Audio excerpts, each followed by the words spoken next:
We're going to transition here, and we're going to have our guest speaker start to come up here as he makes his way up here. By the way, some of you have noticed that I call him Marlon. It's Marvin. Okay, Marvin is not here today. Him and his wife are in Hawaii. So yeah, yeah. So prayers, right, for Marvin as he kind of do it. But Tony, come on up here. Let's transition. We're going to go to family time now. Okay, can we do that? Because this is a really tough subject.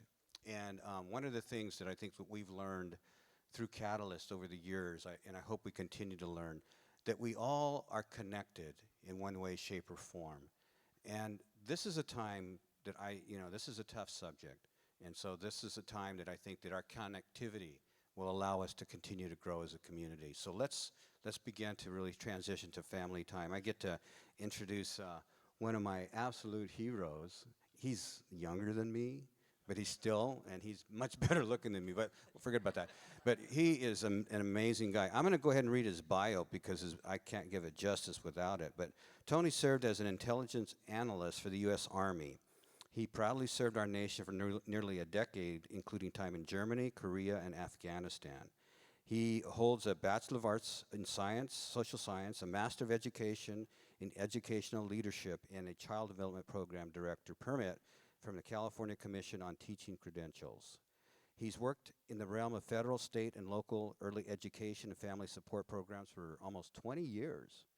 Wow. As Executive Director, he currently serves over 8,400 children and 7,100 families. Think about that.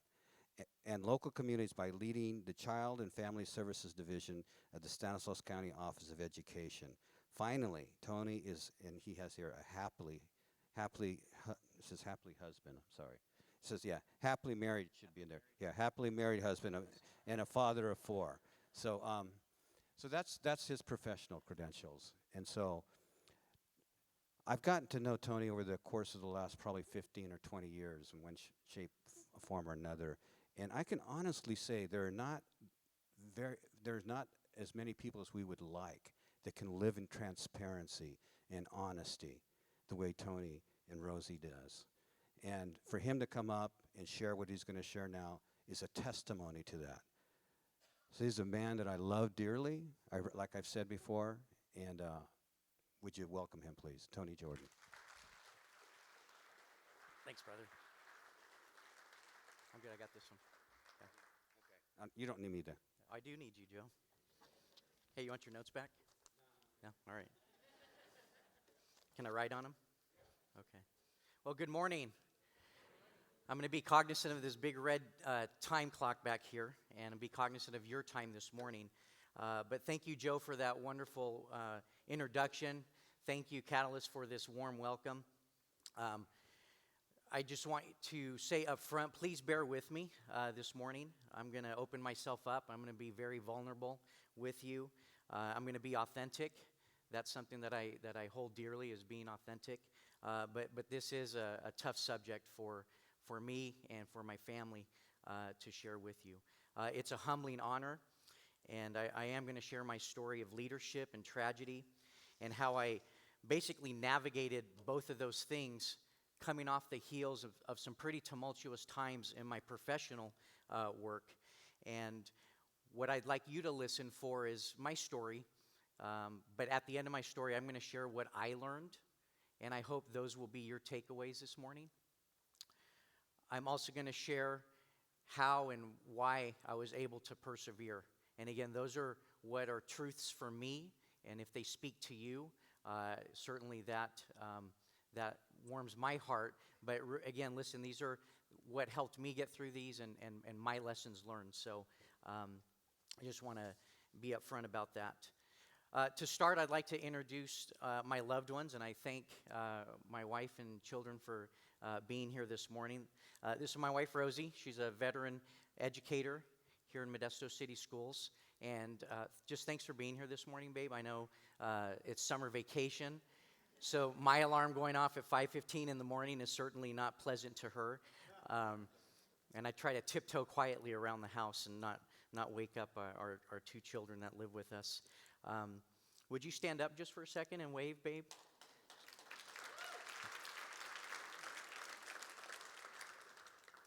my story that I'm sharing with you today is really our story, and I'm honored that I can be up here representing our family and our extended family. And you saw Rosie's stature. Well, I really need to make it clear that I'm the one that married up, even though I may be taller than her, because I really did. These are our 4 children in our blended family.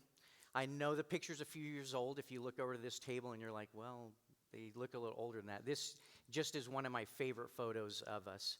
And from oldest to youngest, we have Dylan, our oldest son, Gianna, our oldest daughter, Daniel, our youngest son, and Isabella, she goes by Bella, our youngest daughter. That's a whole nother story about Isabella to Bella transition. I won't bore you with that one. Not pictured is our Maltese poodle, Max. He usually makes it in family photos. This year he was not able to do that. So let me set the stage. I've introduced you to my family. I want to tell you a little bit about the honorable work that I'm privileged to do at the Stanislaus County Office of Education. I do need to set the record straight because I hear it out in the community often. It's SCO, not SCOE. My colleagues over here can appreciate that.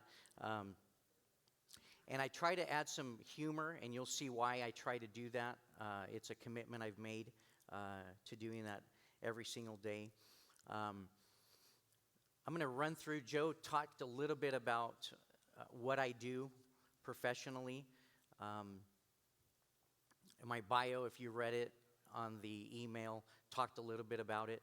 But this is kind of a by-the-numbers look at what honorable work the staff that I am so privileged to work alongside get to do day in and day out, 365 days, almost a year, where we are charged with educating some of the youngest and most vulnerable children in our communities, 8,400 of them, where we provide supports to the parents of those young children to get as they're getting ready for entering the K-12 system. Last year, 7,100 families were supported by our programs. And while we operate a division of about 200 staff at the County Office of Education, the 6 other counties where we provide services have about 1,200 staff total that we come alongside and support through 14 different partner agencies. So it's a huge task. It's a huge responsibility. And I don't say this to gloat or any of that. I say this because it really sets the stage about what I needed to juggle when our life was turned upside down. And, certainly having a staff of 200 is no easy task. Certainly having a staff of 1,200 out there through all of our partner agencies is no easy task. But I have a fantastic leadership team. I'm so happy to see them here this morning. And for some of you out in the audience, friends, families, work colleagues, you don't know this, but your pictures are going to be up here in a little bit, and I just want to give you about 30 seconds to emotionally prepare for that.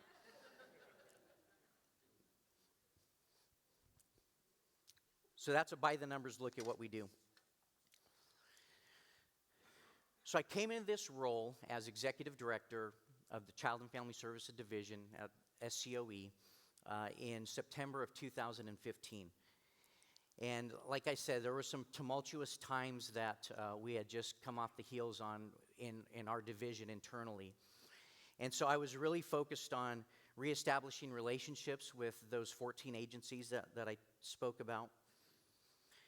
Rebuilding our leadership team. We had a mass exodus. There was about 9 senior leaders that left the division during some of these tumultuous times that we had gone through. And again, it was specific to our division. I want to be clear about that. The work culture and the work environment wasn't where it needed to be. And I had to work on redesigning the organizational structure and basically recreate a positive work environment. And I didn't do any of that alone. Some of my colleagues on the superintendent's cabinet that you see pictured behind me came alongside and really supported me as I joined that cabinet team, and I tremendously appreciate that support. Some have since retired. I didn't have a picture of all of them, but some have since retired. But they were all very instrumental in building me up as a leader that first year, taking on this pretty enormous role. Let me fast forward a little bit. So it's about a year later. It's November 23rd, 2016. It's the night before Thanksgiving. And this is the night our world was turned upside down. We had been invited for a dinner, kind of a pre-Thanksgiving dinner. I don't know why we wanted to go get stuffed on seafood at Red Lobster, but we did. We appreciated that invite. My extended family over here to my right, we were all sitting down together, and we had just ordered. When we got a phone call, and it's a phone call you never want to get. It's a phone call you can't imagine getting. And this is what I remember from the phone call. It's really the highlights. There's been a car accident. It's a desolate country road out in Madera. Gianna was in the car. Ambulance and CHP were on the scene. Get here soon. She's on the way to the hospital. In my head, this was my scene as I thought about Gianna, as I wondered what happened and how is she and how soon can we get there. I had seen Gianna the night before, and as we were driving, I recollected this photo. It's one of my favorite daddy-daughter photos of her. My heart pounded. My imagination ran wild. Rosie called on our prayer warriors. We jumped in the car. We held hands. We prayed. We raced to Madera. And remember, it's the night before Thanksgiving, not usually when you want to be on the road.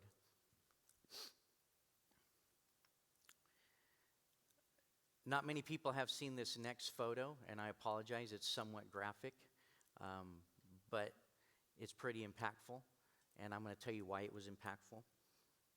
This was the scene at the accident site. I thank God to this day that Rosie and I didn't have to drive there and see it. But about 6 miles from this mangled mess, Rosie and I were a mangled mess. We were driving between Fresno and Madera. We were calling CHP. We were calling AMR. We were calling any hospital we could find on our Google search. We were trying to find out where Gianna had been taken.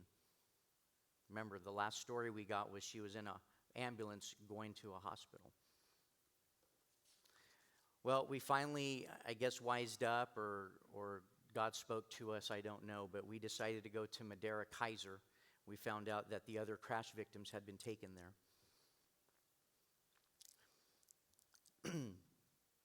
And it was here when the unimaginable happened, and I'll never forget the words of that doctor in that emergency room.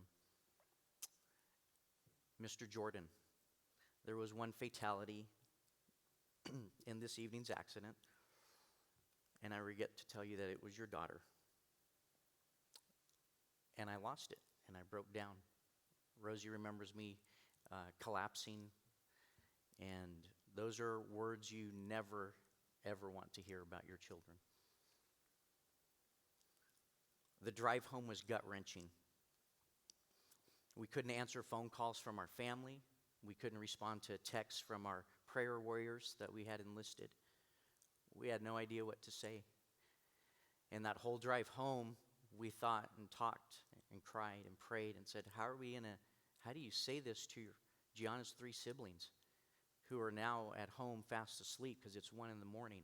And I'm glad it was 1 a.m. because I don't know how I would have made that drive in traffic with the cloudiness, and it wasn't on the windshields.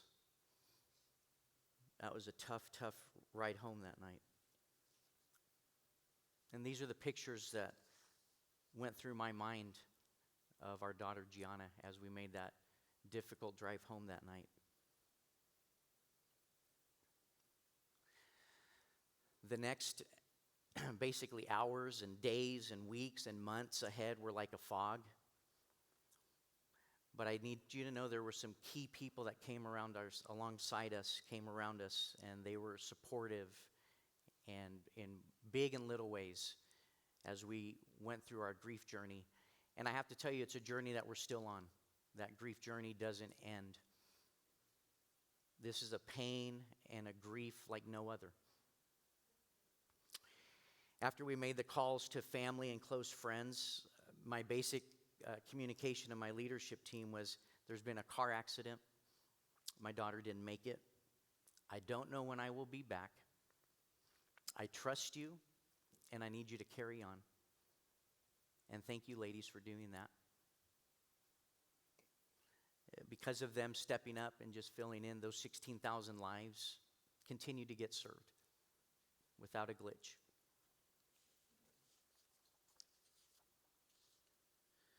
Apart from my work colleagues, family is what helped us get through this together. We have so many to thank. That picture is not inclusive of all of them, but it was the one I could find that had the majority of them in it.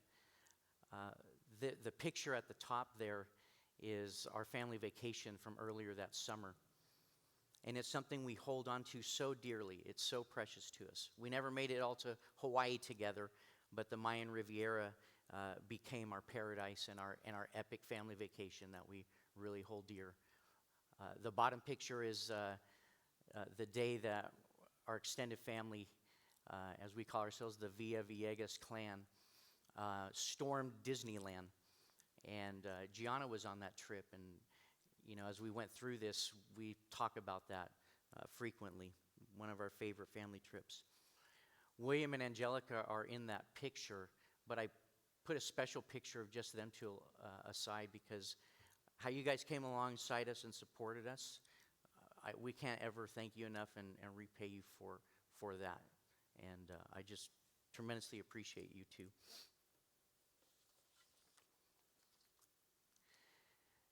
So work settled, families tight-knit, the friends that came alongside us. We can't even begin to thank you enough. Special friends that are like family, some of whom have experienced this same gut-wrenching pain and loss that we have.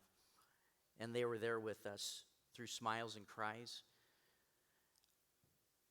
early mornings, late nights, food, lots of food, lots and lots and lots of food. But their love, prayers, and support meant and mean the world to us. The hugs, the stories shared, the memories recounted with family and friends were just tremendous supports to us. Beyond work, beyond family, beyond friends, we also plugged into our community. And there's a host of community people and organizations that came around us and supported us, but I needed to call these three out specifically because they were godsends. Franklin and Downs Community Hospice and Barking Dog, where Gianna worked for a number of years. We found consolement and support and love from these community organizations and businesses. They really stood out to us, and they are outstanding supports.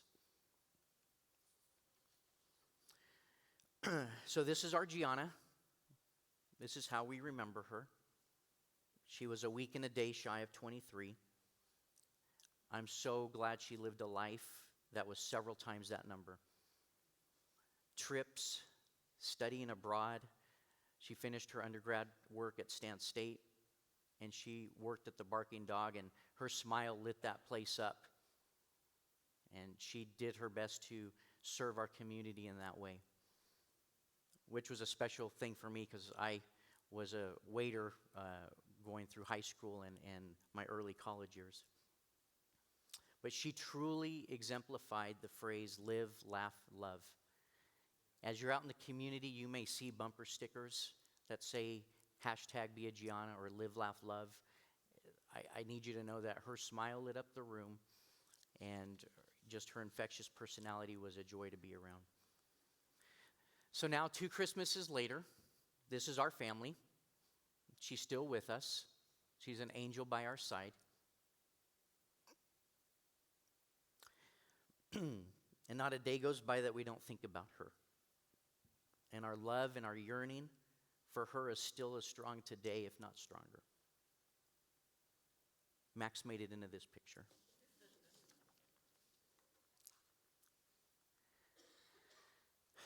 So friends and family and colleagues and Catalyst members, guests, that's my story. It's my story of leadership amid tragedy. I like how the bulletin said leadership growth through the crucible of pain. I walk with a limp and you don't see it. There's other people in our community that walk with limps that you don't see. So when people ask me, Tony, how do you get through this? How do you get back in the saddle and keep it going? These are most of the words that I use when I talk about that story. I express these words to them because they underscore my lessons. And again, my lessons, I hope, are your takeaways this morning. And here are my lessons. 1, be surrounded by amazing people. 2, live each day to the fullest. As you know, we are never promised tomorrow. 3, be relentless and passionate about your purpose. For me, this work that I do isn't a job. It's a calling on my life to serve others. I get to serve the youngest and most vulnerable children and their families in our communities. And I get to work alongside a tremendous staff that impacts thousands of lives each and every year. And my last lesson learned is basically in honor and memory of Gianna. And it's to live, to laugh, and to love. Now, there are some people that just won't take that answer as enough, which is a good thing. Because when people dig a little bit deeper, I'll go a little bit deeper. And I'm going to go a little bit deeper with you this morning. They say, okay, I get how you were able to get through that, Tony, but why? Why were you able to get through that? And I tell them these 2 words: hope and faith. They're foundations to my story. They're words that have become actions at the core of my being. You see, about an hour before that fatal crash, what we came to find out was, did I skip that? No. Go back. Sorry. An hour before that fatal crash, what we came to find out was the car Gianna was a passenger in had pulled over. And she stepped out of the car and took a picture. It's fiery clouds and a sunset and the valley floor in the foreground, coastal mountains in the background. They were headed to San Luis Obispo, to the sand dunes for the Thanksgiving weekend. She got out, she took this picture, and she put it on Instagram, and the caption, the salutation was, "Hey, God." Little did she know, and little did any of us ever expect, that salutation would be met with a response. Hey, G, it's time to come home. He gave her his eternal gift, and albeit way earlier than we'd wished, it is a gift that I, my family, other believers desire for all people to have. It's a gift of salvation and eternal home. So hope and faith are those foundations to me.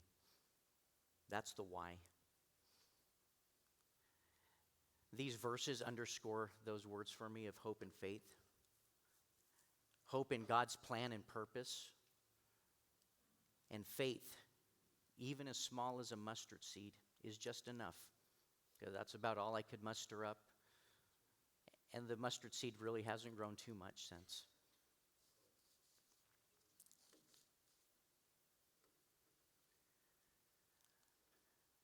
So I'm going to close now. And I want to thank you from the bottom of my heart, from the bottom of my family's heart, that you allowed us to share our story with you, that you allowed us to be open and transparent with you. This is our story of growth through the crucible of pain in our leadership, this tragedy that we've endured and we continue to endure. It's not an easy road, but you can all be vessels for other people. At times you need to be the one supported, and at times you need to be the one supporting. And so I leave you with these two questions. How has tragedy and your response to it shaped your life or your leadership? And how can you respond and be supportive to someone experiencing tragedy in their lives? Thank you for your time and attention this morning. Have a great and blessed day.